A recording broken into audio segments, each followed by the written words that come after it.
Monsieur le ministre, c'est avec une vraie joie et en même temps avec le sentiment que le temps présent se trouve lesté d'une réelle gravité, eu égard à l'actualité, que je veux ce soir vous accueillir dans la maison du protestantisme et vous présenter nos vœux pour cette année 2015, en présence des présidents, des secrétaires généraux, des responsables et des personnalités des églises, des œuvres et des associations, ainsi que de tous ceux qui agissent au sein de la Fondation du protestantisme et tous ceux qui ont quelques responsabilités ici même dans cette maison. Ces protestants, vous commencez à les connaître à force.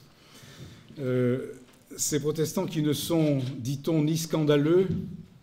ni tragiques, et dont on dit avec affection, mais je crois que c'est plutôt avec ironie, qu'on les apprécie, sans avoir toujours l'audace de les rejoindre dans leur combat parfois prophétique, ces 2 millions de personnes non communautaires et même un peu dispersées, dont on ne sait s'ils sont austères, comme quelqu'un l'a dit il y a quelque temps, ou marqués au feu exubérant du pentecôtisme. Voici qu'ils veulent souffler plus fort quelques idées à la République pour qu'elle surmonte le terrible drame qui la touche, et alors que, ne l'oublions pas, des échéances électorales l'attendent prochainement. Alors que notre pays a été frappé par la violence du terrorisme, une violence, je veux le préciser ici, non pas aveugle, mais précisément ciblée. Alors donc que des journalistes, des hommes et des femmes d'intelligence, et puis des policiers fidèles à leur mission, et puis des personnes de confession juive ont été assassinées, je voulais sans plus attendre saluer ici l'action de l'État et de ses services et vous dire à vous en particulier, ministre de l'Intérieur, combien vos décisions, votre action et vos prises de parole au cours de ces derniers jours, combien la façon même calme et déterminée dont vous vous êtes exprimé devant les Français ont été appréciées dans le monde protestant. Qu'il me soit permis ici même de dire cela en présence des représentants des différentes confessions que je salue fraternellement, tout particulièrement le grand rabbin Corsia, Anouar Kbebesh, M. Aguilar, les représentants de l'Église catholique, et puis les représentants des autorités. Je pense ici à la mairie de Paris, Madame Véron, qui représente Madame Hidalgo. Je voudrais donc vous saluer particulièrement à cet égard. Mais se saluer fraternellement, comme à l'instant même, c'est faire advenir au milieu de nous cette réalité qui fait sens dans la République et qui fait aussi sens dans l'Église. Je veux parler de ce qui nous constitue comme frères et sœurs, nous plaçant à équidistance les uns des autres, frères aînés, frères cadets, adoptés, nouveaux venus, orphelins, naturalisés, régularisés, invités de la dernière heure, peu importe. Autrement dit, la fraternité, cette fraternité que nous avions un peu oubliée ces derniers temps, il est vrai, préoccupés que nous étions tous par les revendications de l'égalité et toujours soucieux de préserver notre liberté dans un climat malheureusement tenté par un individualisme et menacé par la solitude et le ressentiment. Monsieur le ministre, les événements de ces derniers jours nous rappellent à la fraternité. Or, vous savez combien la Bible nous parle de fraternité, combien elle nous parle de fraternités assassines et de fraternités réconciliées, de Caïn et d'Abel, bien évidemment, du fils prodigue et du fils aîné, de la communauté des disciples qui se chamaillent sans cesse et qui se jalousent. Vous savez combien la Bible, en réalité,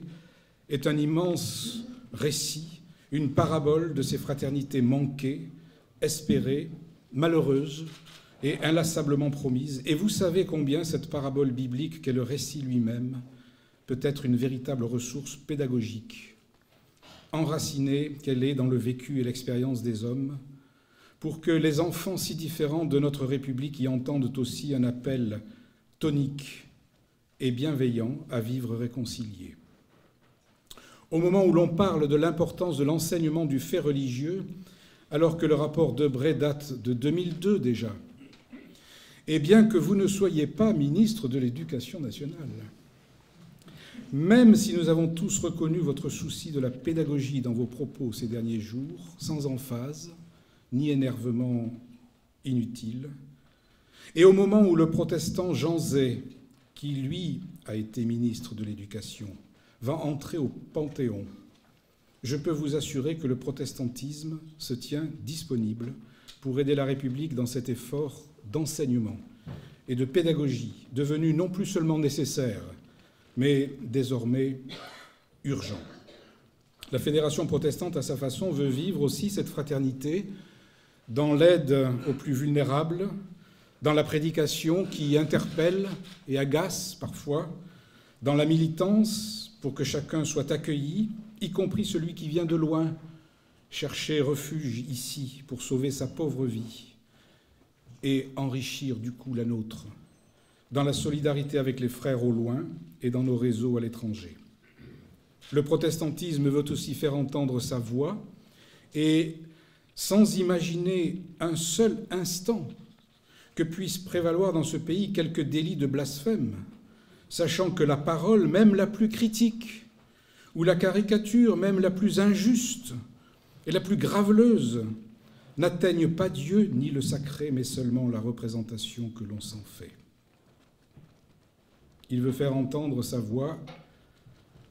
quand le plus faible ne peut plus parler ou quand, comme au soir des vœux à l'Élysée, où vous étiez vous-même présent avec le Premier ministre, au nom d'une fraternité interreligieuse non feinte, j'ai pu redire publiquement notre attachement aux libertés de conscience et d'expression. Nous avons tous, donc, citoyens de ce pays, croyants et incroyants, une réponse personnelle et intelligente à apporter à la question vive de la fraternité quand certains se sentent humiliés ou mal considérés. Et il appartient à chacun de faire attention à ses propres paroles à cet égard pour ne pas en ajouter aux discours irresponsables de l'extrême droite qui vit de cette peur et de ce ressentiment. Lorsque vous m'avez répondu par écrit et presque immédiatement que vous acceptiez de remettre vous-même au ministère l'insigne de la Légion d'honneur au pasteur Jimmy Meyer, vous avez apporté à votre tour cette réponse de fraternité et fait un geste fort à cet égard. Ici, sachez-le, beaucoup s'en souviendront. Le vœu que je formule ce soir est donc le plus simple, et c'est que l'année qui vient soit une année fraternelle. Une année riche en promesses, nourrie de mémoires anciennes comme les 50 ans, mais qui s'en souvient, de la mort d'Albert Schweitzer, prix Nobel de la paix, comme les 100 ans commémorés de cette guerre mondiale où se trouve concernée notre aumônerie aux armées, mais comme aussi les 100 ans du génocide arménien, un sommet dans l'horreur et l'indifférence qui touche directement les nombreux protestants arméniens de notre pays, qui se réuniront fin avril pour cela. C'est aussi les 100 ans du Canard enchaîné, un autre champion de la liberté d'expression. Une année nourrie de cette mémoire si contrastée, en même temps une année tournée vers les actions à entreprendre, le témoignage de nos fidélités, le renforcement du lien entre les différentes familles protestantes qui ne sont pas encore directement associées à la Fédération protestante, l'attachement renouvelé à nos partenaires à l'étranger, et notamment, parmi tant d'autres, Haïti, qui commémore pour sa part 5 ans d'un drame irréparable, la République centrafricaine, toujours déchirée, le Congo, dont on parle trop peu, le Liban, qui frémit de terreur, et puis à venir en décembre, la conférence de l'ONU Paris Climat 2015, pour laquelle nous sommes déjà mobilisés et sur laquelle un document de la Fédération a déjà été publié. Le vœu que je formule donc est que la République française sache se laisser inspirer par cet esprit de fraternité, y compris à l'égard des religions, et du protestantisme en particulier, qu'elle ne doit pas regarder comme une menace, je parle des religions en général, car elle n'a, la République, à cet égard, aucune raison à faire valoir, mais qu'elle a à regarder plutôt comme une ressource vive. et qu'enfin, le mot est lâché, je pensais ne pas l'utiliser, mais on en a parlé avant ce rendez-vous, la laïcité. Oui, parce que parler ici de religion, c'est bien, mais il faut aussi parler de laïcité. La laïcité, fille de la fraternité, s'en trouve donc décontractée, enfin. Elle qui nous est bien commun, elle qui a pour mission d'accueillir dans l'espace public la libre expression et le déploiement de notre témoignage. La République est donc bien pour nous le lieu où vivre cette fraternité en une double citoyenneté lucide et engagée, une citoyenneté française et puis une citoyenneté spirituelle, celle de la République des cieux, appelée, vous le savez dans nos textes anciens, mais ils étaient anciens donc, le royaume des cieux. Et donc nous discernons déjà dans cette République les signes qui nous orientent. Bonne année donc, et pour finir par un signe tangible, je vous offre ce modeste cadeau. Alors quelqu'un m'a dit, tu vas lui offrir une Bible? Mais non, rassurez-vous. Dommage. Ah, alors, je vous offre ce cadeau qui vous fera découvrir l'enracinement du protestantisme dans l'histoire de France de 1787, date importante s'il en est, à nos jours, un ouvrage qui vient de paraître il y a quelques jours, édité par les éditions de Paris, sous la direction de la Société d'histoire du protestantisme français, avec leurs deux auteurs que tout le monde connaît ici, le professeur André Ancrevet et le professeur Patrick Cabanel, le dictionnaire biographique des protestants de la lettre A à la lettre C. Alors, je vous avoue que quand je l'ai ouvert avec un ego un peu inquiet, mais vite rassuré. Mais il y a ici, c'est le hasard de ces listes alphabétiques, la notice de Claude Batty, mon prédécesseur, et de Jean-Arnold de Clermont, mon anté-prédécesseur, mais aussi celle de gens illustres et celle de personnes dont je ne savais pas qu'ils étaient protestants. C'est discret, protestants. Alors, pour la suite, c'est-à-dire les lettres qui viennent, il vous faudra donc accepter de notre part une nouvelle invitation.